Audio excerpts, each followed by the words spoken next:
300 साल पहले औरंगजेब कब्र में दफन हो, लेकिन उसकी विरासत पर सियासत अभी भी मचता जा रहा है। लेकिन इस बार छावा सिनेमा के आने के बाद जो गुस्सा भड़का, उसके बाद उसकी कब्र को भी महाराष्ट्र से हटाने की महाभारत मच गई। विश्व हिंदू परिषद हो या फिर बजरंग दल, कब्र को बाबरी एक्शन की तरह कार सेवा करके हटाना चाहते हैं। नफरत की इस आग में नागपुर भी जल उठा है। सवाल यह है कि आखिर नागपुर में जो कुछ हुआ उसके लिए असल जिम्मेदार कौन है? सवाल यह है कि आखिर आज कब्र पर इतना बवाल क्यों मचा है?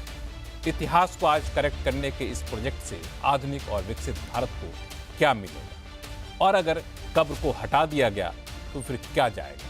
आज हम करेंगे इसी पर खास चर्चा। नमस्कार, मैं हूं लक्ष्मण राय और मेरे साथ इस चर्चा में जुड़ेंगे मेहमानों का एक खास पैनल। उनसे आपका परिचय कराऊं, लेकिन इससे पहले देखिए आखिर ये पूरा मामला है क्या।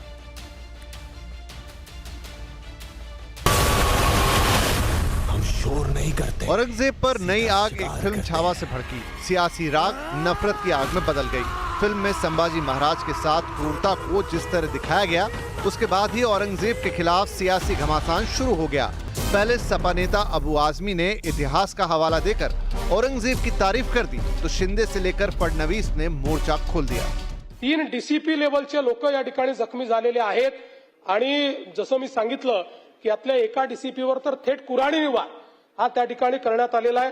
त्यामुळे निश्चितपणे याच्यामध्ये काही ना काही एक प्रकारे काही लोकांचा सुनियोजित पॅटर्न हा देखील त्या ठिकाणी दिसतो आहे।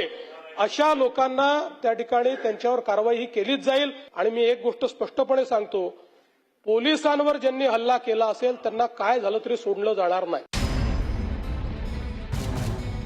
तर या महाराष्ट्रामध्ये औरंगजेबाच्या कबरीचं महिमा मंडन होऊ देणार नाही, त्याचं उदात्तीकरण होऊ देणार नाही। त्याचं उदात्तीकरण करण्याचा कोणी प्रयत्न केला तर तो प्रयत्न त्याच ठिकाणी चिरडून टाक। औरंगजेब के मसले पर महाराष्ट्र में सियासी उबाल आया तो नेताओं ने अपनी जुबान से नफरत की आग में तड़का लगा दिया। अब मामला सीधे औरंगजेब की कब्र पर पहुंच गया। सवाल उठा कि ऐसे क्रूर शासक की याद में कब्र क्यों रहे, और कब्र हटाने के लिए वीएचपी और बजरंग दल ने पूरे महाराष्ट्र में विरोध प्रदर्शन शुरू कर दिए, और इसी नफरत की आग में नागपुर जल उठा। मैं मुख्यमंत्री नहीं हूँ, ना ही मैं गृह मंत्री हूँ, तो मुख्यमंत्री जो है मुख्यमंत्री जी को पूछो किसका हाथ है, क्योंकि आरएसएस का मुख्यालय वहाँ है। अब इनके कार्यकाल में वहाँ डबल इंजन सरकार है ना, महाराष्ट्र में और केंद्र में, तो डबल इंजन सरकार की असफलता है, और अगर ये सरकार असफल है तो इन्होंने इस्तीफा देना चाहिए।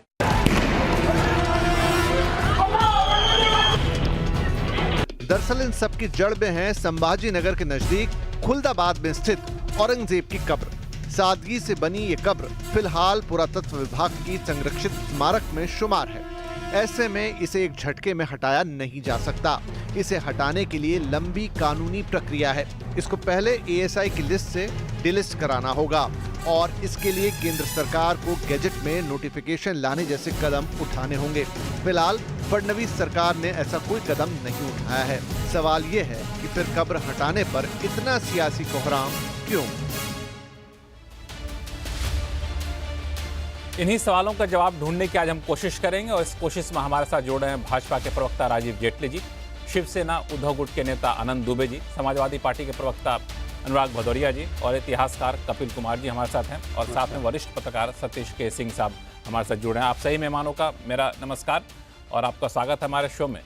शुरुआत में बीजेपी प्रवक्ता राजीव जेटली जी आपसे करना चाहूँगा, चूँकि मामला उठा तो था औरंगजेब की कब्र से लेकर के, हटाया जाए ना हटाया जाए वाद विवाद का विषय हो सकता है, इतिहासकार से सलाह मशविरा हो सकता है, अपनी अपनी राय हो सकती है, लेकिन वाद विवाद इस कदर पहुंच जाए, समाज में नफरत इस कदर पहुंच जाए कि नागपुर जैसे शहर में हिंसा हो जाए, ये तो कतई स्वीकार किसी को नहीं होगा। और सरकार आपकी बिल्कुल लक्ष्मण जी, आपने बिल्कुल सही फरमाया कि ये स्वीकार किसी को नहीं होगा, लेकिन कब तक नहीं होगा? जिन लोगों ने आगजनी करी, जिन लोगों ने दुकानें लूटी, जिन लोगों ने जेसीबी जलाई, कारें जलाई, ट्रक जलाए, बस जलाए, डीसी के ऊपर अटैक कर दिया, डीसीपी के ऊपर, पुलिस के ऊपर अटैक कर दिया, उन लोगों की हिमायत करने वाले लोग कब तक चुप रहने वाले हैं? देखना तो यह होगा कि किस तरह की स्टेटमेंट आनी शुरू होंगी, क्योंकि इसकी जो बुनियाद रखी थी, इसकी जो चिंगारी लगाई गई थी, वो कहां से लगाई गई थी, इस बात को भी सोचने की जरूरत है। अबू आजमी द्वारा इसकी चिंगारी लगाई गई थी। अबू आजमी द्वारा बताया गया था कि वो कितना बेहतर शासक था, और उसके बाद देखिए उन्हीं की राजनीतिक दल के जो अलायंस पार्टनर हैं वो धीरे धीरे बचते चले जा रहे हैं, धीरे निकलते चले जा रहे हैं पतली गली से। लेकिन ये बहुत देर तक निकल नहीं पाएंगे। आप देखिएगा इसी डिबेट के अंदर जो राजनीतिक दल हमारा विरोध करते हैं वो बचते नजर आएंगे कि आप उनके खिलाफ कार्रवाई कीजिए। लेकिन ये इसके पीछे की मंशा, इसके पीछे के विचार कोई आज के नहीं है। ये 1923 से शुरू हो गया था, यही नागपुर के अंदर। नागपुर बहुत शांति प्रिय लोगों का शहर है। 1923 में भी, आज तो देखिए आज इल्जाम लगाया जाता है भारतीय जनता पार्टी के ऊपर, 1923 में भी जब वहां पर हिंदू संगठन यात्रा निकाल रहे थे तब भी उनके ऊपर पथराव किया गया था। 1927 में भी पथराव किया गया था। और 1927 के बाद आप ये सोचिए कि वो विचार अभी तक नहीं मरे हैं, वो औरंगजेब वाला विचार अभी तक नहीं मरा है। कितनी राजनीतिक दल ऐसे हैं जो इस आपके साथ बैठ करके इस बात को कबूल करेंगे कि औरंगजेब एक ऐसा शासक था जिसने इस देश के अंदर अत्याचार करे थे। हम उससे कहीं पर भी अपने उसके विचारों से सरोकार नहीं रखते, हम अपनी दूरी बनाते हैं। ये देखने वाली बात होगी, ये आप ही के चैनल के ऊपर इस डिबेट के अंदर नजर आएगा कि कितनी ऐसी राजनीतिक पार्टियां हैं जो औरंगजेब के ऊपर अपने विचारों को कम से कम स्पष्ट करेंगी। रही बात, आपने देखा आज औरंगजेब की वजहों से हमारी पुलिस के ऊपर अटैक, औरंगजेब की वजह से हमारे ही लोगों के ऊपर, शांति प्रिय लोगों के ऊपर अटैक, उनकी गाड़ियां तोड़ दी, उनकी दुकानें लूट ली। किसके लिए? कौन थी वजह? वजह केवल इतनी थी कि औरंगजेब की कब्र, और कोई अपने विचार भी व्यक्त नहीं कर सकता। केवल विचारों के लिए इतना बड़ा बदला, सिर्फ बात रखने के ऊपर इतनी बड़ी राजीव जेटली जी, बात रखने के ऊपर इतना बड़ा राजीव जेटली जी, ये अब बात रखने के ऊपर आगजनी या बात रखना नहीं रखना अलग बात है, लेकिन सरकार जब आपकी है तो शासन व्यवस्था को बनाए रखने की जिम्मेदारी भी तो आपकी ही होगी। भले ही अब उपद्रवी उपद्रव करेंगे या करने की कोशिश करेंगे, लेकिन एहतियात बरतना या फिर उस पर काबू पाने जिम्मेदारी तो आपकी बनेगी। तो जिम्मेदारी से तो आप नहीं भाग सकते सिर्फ इस वजह से चूंकि अबू आजमी ने चिंगारी निकाली थी। नहीं, इतनी प्लानिंग पहले से, अगर आप हमेशा स्टैंड बाय में रहते हैं और आप तैयार ही रहते हैं, पत्थर के साथ तैयार रहते हैं, छत के ऊपर पत्थर रख के तैयार रहते हैं, डंडे छुपा करके रखते हैं, अगर इतनी प्लानिंग के साथ रहते हैं और उस प्लानिंग को अगर तोड़ा जाए तो मुझे लगता है यही राजनीतिक दल आपको बोलेंगे कि देखिए लोगों को कुचलने का काम किया जा रहा है, क्योंकि छतों पे घुस रहे हैं, छतों के ऊपर पुलिस जाके इन्वेस्टिगेशन कर रही है, लोगों के घरों में घुस रही है। ये बात आपने बहुत पते की कही, क्योंकि पूरी प्लानिंग के साथ हुई थी। जिस तरीके से पत्थर जुटाए गए थे, चंद मिनटों के भीतर एक साथ इतनी बड़ी संख्या में लोगों का जुटना इस बात को दर्शाता है कि वाकई ये सब कुछ पहले से प्री प्लान्ड था। ये बात है सही। अब इस प्री प्लानिंग के लिए हमेशा प्रशासन प्री प्लान्ड रहे, ये थोड़ा सा कहना मुश्किल होता है। अनुराग भदौरिया साहब, दो बातें साफ तौर से कहा इन्होंने राजीव जेटली जी ने। एक कि इस पूरे मामले की चिंगारी अबू आजमी साहब ने बोई थी, जिसका नतीजा अब आपको सामने दिखा, और ये पूरे प्लानिंग के साथ ऐसा किया गया, सिर्फ विचार व्यक्त करने पर हिंसा क्यों? अगर यही घटना भारतीय सरकार समाजवादी पार्टी की होती यूपी में और इस तरह की कोई घटना हो जाती तो यहाँ पे बड़े बड़े अक्षरों में अब इस्तीफा मांग रहे होते, टीवी चैनल पे इस्तीफा चल रहा होता, जैसा कि देखा गया है। दिल्ली में दंगा हुआ, भारतीय जनता पार्टी की सरकार, हरियाणा में दंगा हुआ, भारतीय जनता पार्टी की सरकार, यूपी में दंगे हुए अभी, भारतीय जनता पार्टी की सरकार, महाराष्ट्र में दंगा हो रहा है, भारतीय जनता पार्टी की सरकार। इनका एलआई डिपार्टमेंट, इंटेलिजेंस डिपार्टमेंट कहां चला जाता है? दंगे हो रहे हैं और दंगे होने पे आप काबू नहीं कर पा रहे हो, आप अपनी नाकामी छुपाने के लिए आप विपक्ष की तरफ उंगली उठाते रहते हो। ये तो पहली बार देखने को मिल रहा है कि सरकार अपनी पूरी तरह से अपनी दंगे नहीं रोक पा रही है, कानून व्यवस्था नहीं बना पा रही है, तो विपक्ष के हमलावर हो जाती है। अरे इस देश में औरंगजेब को कोई महान नहीं मानता, कोई नहीं कहता औरंगजेब महान था, और पूरे देश का हर व्यक्ति कहता है कि औरंगजेब व्यक्ति ठीक नहीं था, वो महान नहीं हो सकता, वो क्रूर व्यक्ति था। लेकिन आपको औरंगजेब से इतना प्यार क्यों हो गया?